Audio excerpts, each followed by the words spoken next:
Dr. Scott Stevens here with the first in a series of videos about probability. There are two things you can say about probability. One is that it's important, and the second one is that people's intuitions are surprisingly bad when it comes to probability. So we're going to develop this idea over the course of a few videos, and this one is just going to touch the fundamentals. Probability is dealing with a pretty simple question. What are the chances that something's going to occur? A lot of times we think that actually there's a pattern to what's going on, as in hot streaks, both in sports and in gambling. But surprisingly often, the patterns that we see are really just artifacts, imagination. And really, there's a random process that's driving what's going on.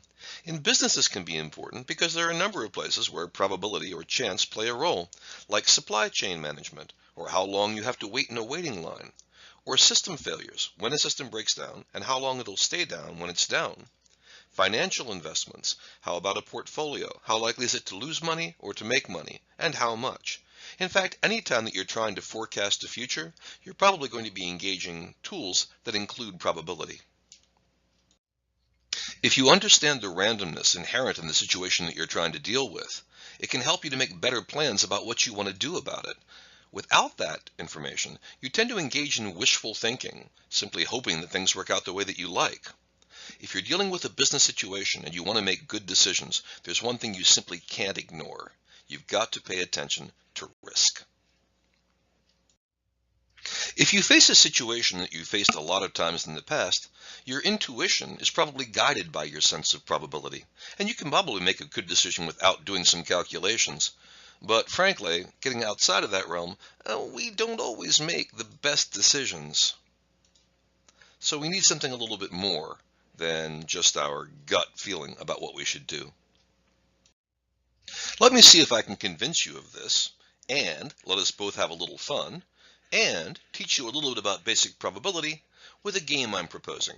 My game is called Cat or No Cat. In the picture below, you can see 9 randomly selected Americans. We know for a fact that nationally, about 1 in 3 people own cats. So in my game, Cat or No Cat, your job, you guessed it, is to figure out which among these people are cat owners. To make it interesting, every person that you get right nets you $10. Name a cat owner as a cat owner, $10. Name a non-cat owner as a non-cat owner, there's 10 more. So if you get everybody right, you're going to make $90 out of this deal. Not from me, of course. Okay, it's time to play Cat or No Cat. For each of these people here, pick whether you think they do or do not own a cat. You may want to stop the video for a second to be able to record your answers. It'll keep you honest at least. You might say, I think that person 2 and person 4 have a cat or whatever. And we'll see how you did. $10 for every right answer, no bucks for a wrong answer. Let's check it out. The first lady, no cat. The man next to her, nope, nope, nope. Ta-da! There's a cat owner. Nuh-uh. None for her. There's a second cat owner. And the last lady down in the lower right-hand corner, no cat. How'd you do? $10 for every right answer. How about if I told you that there was a way that you could play this game which on average would get you $60, and in this particular case it would have gotten you $70? Sounds pretty good? There is, but the way that you play it depends on probability. So we have to take a little time to talk about that first. Probability is always measured on a scale from 0 to 1. Something which never happens has a probability of 0. Something which always happens has a probability of 1. And the more likely it is that something occurs, the bigger its probability becomes.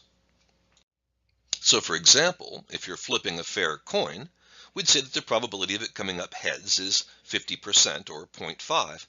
But what do we really mean when we say that? The question's quite a bit more subtle than you might think. One way that we can define the idea of probability is by what's called classical probability. It goes like this. Figure out the total number of possible outcomes that you could get from something that you do, from an experiment, and divide that into the number of those outcomes which you would consider a success for the thing that you're looking for. If every outcome is equally likely, that gives you the classical probability of the event.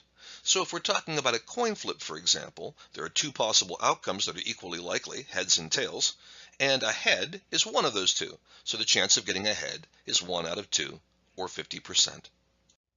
A pretty important point here is that for classical probability to work, every outcome has to be equally likely. After all, today, either you're going to be killed by a bunny or you're not. That doesn't give you a 50% chance of a rabbit death. The second way that we can get our mitts on probability is by what's called subjective probability, a fancy term which basically just means an educated guess. The trouble with an educated guess is that it depends on how educated the person is who's making the guess. We need to consider the quality of the guesser. Sometimes those subjective probabilities can be pretty close, other times pretty far off.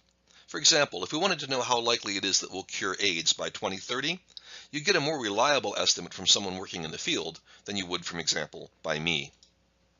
Actually, subjective probability is all we've got to go on sometimes, but when we can, we'd like better sources for our probabilities. In business, the most common thing that we use is empirical probability, which is basically relative frequency. We take a look at historical data and we see how often the thing that we're looking for occurred. So for example, out of the last 1,000 customers, if 50 wanted to return their purchases, then we'd estimate the probability of return as 50 out of 1,000, the relative frequency 5%. We could take the same approach with our coin flipping example. If I start to flip a coin at the beginning, there could be a lot of variation in terms of how many times I get heads. But if I flip it many, many times, in this chart over 1,000 times, you can see that the probability of ending up with a head is just about 50%. That's the empirical probability. Well, that gives you the idea of what we mean by probability, and a few different techniques that we use to actually assign numerical values to the probabilities of various events. But what we want to be able to do is to take those single probabilities and combine them to be able to find out how likely it is that combinations of events would occur. That's what the next video is about.